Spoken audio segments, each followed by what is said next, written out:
दोस्तों, इस यहूदी इंसान ने एक ऐसी कंपनी बना डाली जिसका अनऑफिशियली गुलाम अमेरिका भी है, बल्कि पूरी दुनिया को इसका गुलाम कहा जा सकता है। ये कंपनी भी रॉथस्चाइल्ड फैमिली की तरह न सिर्फ हिडन रहती है, बल्कि दुनिया की लगभग हर इंडस्ट्री को कंट्रोल करती है। ये इतनी ज्यादा अमीर है कि इसके आगे एप्पल, गूगल, फेसबुक, अमेज़न जैसी कंपनीज भी गरीब नजर आती हैं। इस कंपनी का नाम भी थोड़ा अजीब है, यह है ब्लैक रॉक। इसके फाउंडर का नाम है लैरी फिंक। लैरी फिंक का जन्म अमेरिका के एक यहूदी परिवार में 1952 में हुआ था। इन्होंने 1988 में ब्लैक रॉक कंपनी की शुरुआत की। महज 36 सालों के बाद आज ये कंपनी दुनिया की सबसे बड़ी मनी मैनेजमेंट फर्म बन चुकी है। महज 36 सालों में इस कंपनी की पहुंच 100 से ज्यादा देशों में है। इससे अमेरिकी सरकार से लेकर चाइनीज सरकार तक लोन लेती है ताकि अपने आप को रिसेशन से बचा सके। शायद ये भी एक वजह है कि इजराइल फिलिस्तीन के ऊपर कितने भी अत्याचार करे, अमेरिका हमेशा ही इजराइल का सपोर्ट करता है, क्योंकि अमेरिका की सरकार यहूदियों की इसी टाइप की कंपनी से लगातार लोन लेती रहती है। आज अमेरिकी सरकार के ऊपर जितना भी लोन है उनमें से ज्यादातर ऐसी कंपनीज ने दिया है जिनको ओन कहीं न कहीं वेल्थी यहूदी करते हैं। ये कंपनी अमेरिका के लगभग सभी मेजर बैंक्स को कंट्रोल करती है। ज्यादातर फार्मास्यूटिकल कंपनीज को भी ये ओन करती है। लगभग 90% मेन स्ट्रीम मीडिया को भी कंट्रोल करती है। इनफैक्ट दुनिया में जितने भी स्टॉक्स ट्रेड होते हैं उनका 10% अकेले यही कंपनी कंट्रोल करती है। इसीलिए इस कंपनी के पास इस टाइम लगभग 10 खरब यानी 10 ट्रिलियन डॉलर्स का कंट्रोल है, जो कि अमेरिका दुनिया के सबसे ताकतवर देश की टोटल जीडीपी का लगभग 50% हो जाता है। या फिर इंडिया की टोटल जीडीपी से 3 गुना ज्यादा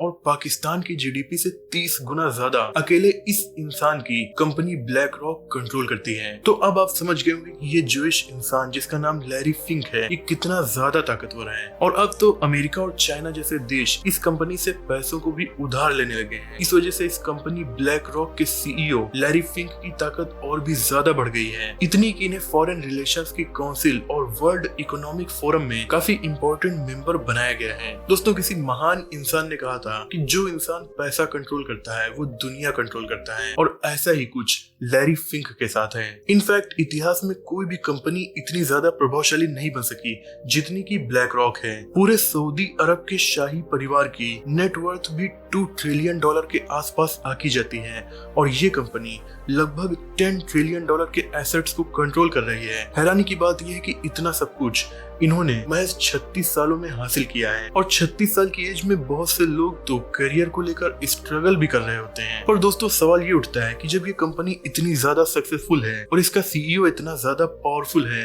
तो फिर कोई इस कंपनी के बारे में क्यों नहीं जानता? शायद आप भी इसके बारे में नहीं जानते होंगे, और ऐसा बहुत से लोगों के साथ है। तो उसका जवाब भी आपको वीडियो के लास्ट में मिल जाएगा, और इसके लिए हमें कंपनी की शुरुआत से कहानी जाननी होगी। दोस्तों, लैरी फिंक जब अमेरिका में पैदा हुए, बचपन से इनके अंदर पावरफुल बनने का बहुत सवार था। ये बहुत ज्यादा ताकत को हासिल करना चाहते थे, इसीलिए इन्होंने पॉलिटिकल साइंस से ग्रेजुएशन को कंप्लीट किया और ये अपना करियर पॉलिटिक्स में बनाने के लिए निकल गए। लेकिन पॉलिटिक्स में करियर बनाने की स्ट्रगल के दौरान इन्हें पता चला कि पॉलिटिशियन से भी ज्यादा पावर पैसे के पास है, और फिर इन्होंने एकदम से अपना करियर पूरी तरह से बदलकर पैसों की तरफ फोकस करना स्टार्ट कर दिया, और इन्होंने रियल एस्टेट, स्टॉक मार्केट और बैंकिंग में करियर तलाशना शुरू किया, और इन्हें एक मामूली से इन्वेस्टमेंट बैंक में जॉब भी मिल गई। इन्होंने इतनी प्रभावशाली तरीके से उसमें जॉब की कि कुछ दिनों के बाद उस इन्वेस्टमेंट बैंक के हाईएस्ट पेड एम्प्लॉय ये बन गए, क्योंकि 1 साल के अंदर इन्होंने बैंक को $1 बिलियन का फायदा कमाकर दे दिया था। लेकिन अंदर ही अंदर ये कुछ ऐसे काम कर रहे थे जिसकी वजह से एक बड़ी प्रॉब्लम पूरी दुनिया के लिए क्रिएट होने वाली थी। इन्होंने एक ऐसे टाइम बॉम्ब की शुरुआत कर दी थी जिसे डिफ्यूज करना केवल यही जानते थे, और इतने रिस्की स्टॉक्स को इस बैंक के लिए खरीद रहे थे कि पैसे तो काफी तेजी से कमाए, पर एक दिन ऐसा आया कि इन्होंने पैसों को लॉस करना शुरू किया, और फिर इनकी वजह से इस बैंक को $100 मिलियन का लॉस कुछ महीनों के अंदर हो गया। नतीजा ये हुआ कि इनकी रेपुटेशन बुरी तरीके से खराब हुई और इन्हें जॉब से भी निकाल दिया गया। अब लैरी फिंक 36 साल की उम्र में बेरोजगार थे। जब इनकी नौकरी चली गई तब इन्होंने ब्लैक रॉक कंपनी को अपने कुछ पुराने सक्सेसफुल दोस्तों के साथ मिलकर शुरू किया और महज 5 साल के अंदर इस कंपनी के पास जो $5 मिलियन थे उन्हें $8 बिलियन कर दिया। इनके अंदर ताकत की भूख पहले से सवार थी। नतीजा ये हुआ कि इन्होंने अपनी ही कंपनी के को फाउंडर को कंपनी छोड़ने पर मजबूर कर दिया ताकि पूरा कंट्रोल इनके हाथ में आ जाए। 1995 में को फाउंडर को हटाने के बाद लगभग 1 दशक तक इनकी कंपनी ने बहुत तेजी से ग्रोथ की और ये लगातार पावरफुल होते गए। लेकिन दोस्तों, मैंने अभी आपको बताया था कि इन्होंने एक ऐसे टाइम बॉम्ब की शुरुआत कर दी थी जिसे डिफ्यूज करना यही जानते थे और फिर वो टाइम बॉम्ब फटा 2008 में और भयानक आर्थिक मंदी आ गई। ये ऐसी आर्थिक मंदी थी जिससे बड़ी बड़ी कंपनीज डूब गईं या फिर डूबने की कगार पर पहुंच गईं। इसीलिए इसे द ग्रेट डिप्रेशन भी कहा जाता है। हालांकि लैरी फिंक की कंपनी ब्लैक रॉक भी मनी मैनेजमेंट फर्म थी, इसीलिए इस आर्थिक मंदी से इस कंपनी को बहुत ज्यादा लॉस होना चाहिए था, पर ऐसा बिल्कुल भी नहीं हुआ क्योंकि लैरी फिंक को पहले से ही अंदाजा हो गया था कि ऐसी आर्थिक मंदी आने वाली है। इन्होंने अपनी कंपनी को तो पहले ही सिक्योर कर लिया था। अब ये ऐसे इंसान थे जो दूसरी डूब रही कंपनीज को भी बचा सकते थे। इसीलिए इन्होंने इस आर्थिक मंदी का खूब फायदा उठाया और बहुत सी बड़ी बड़ी कंपनीज ने इनके साथ कॉन्ट्रैक्ट किया कि वो उन कंपनीज को बचा लें और इसी के साथ बड़े बड़े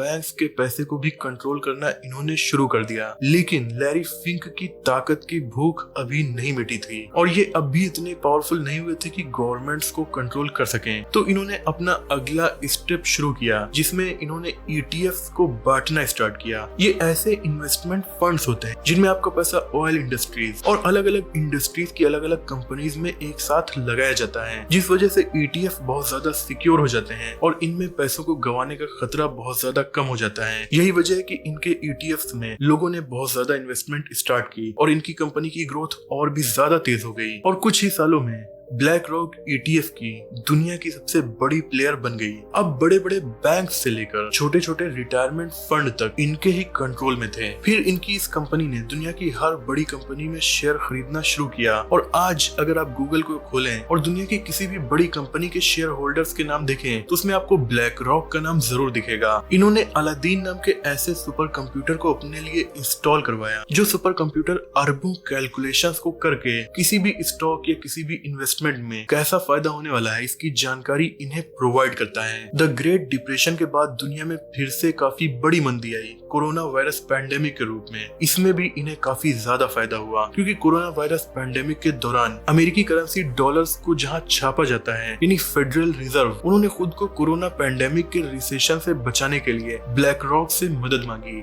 और उनके साथ कुछ कॉन्ट्रैक्ट्स को साइन किया। नतीजा ये हुआ कि ब्लैक रॉक और भी ज्यादा पावरफुल हुई। आज दुनिया की लगभग 90% मीडिया, चाहे वो डिज्नी हो या बड़े बड़े न्यूज चैनल्स हो, उसमें इनके इतने ज्यादा शेयर्स हैं कि इन कंपनीज को अपनी पॉलिसीज को चेंज करने से पहले इनसे सलाह लेना पड़ता है। गूगल, फेसबुक, अमेज़न जैसी कंपनीज में भी इनके बड़े बड़े शेयर्स हैं और क्योंकि ज्यादातर मीडिया यही कंट्रोल करते हैं इसीलिए दुनिया भर के लोग इनके बारे में ना के बराबर जानते हैं। क्योंकि एक कंपनी जो लगभग 10 खरब डॉलर कंट्रोल कर रही है वो भी अकेले ही, अगर उसके बारे में पब्लिक जानने लगेगी तो बहुत ज्यादा सवाल पूछेगी इनकी इन्वेस्टमेंट्स इतनी ज्यादा सक्सेसफुल कैसे हो जाती हैं। तो इसके पीछे कहीं ना कहीं इनके सुपर कंप्यूटर अलादीन का भी हाथ है जिसके बारे में मैंने आपको बताया था। अलादीन इसका नाम ही इसलिए रखा गया है कि ये अलादीन के चिराग की तरह इनकी इन्वेस्टमेंट्स की विशेष को पूरा कर देता है। अब क्योंकि ये ज्यादातर मीडिया बेसिकली हर बड़ी कंपनी को कंट्रोल करते हैं, इसी वजह से इनके पास आम पब्लिक का डेटा मौजूद रहता है और पब्लिक के बिहेवियर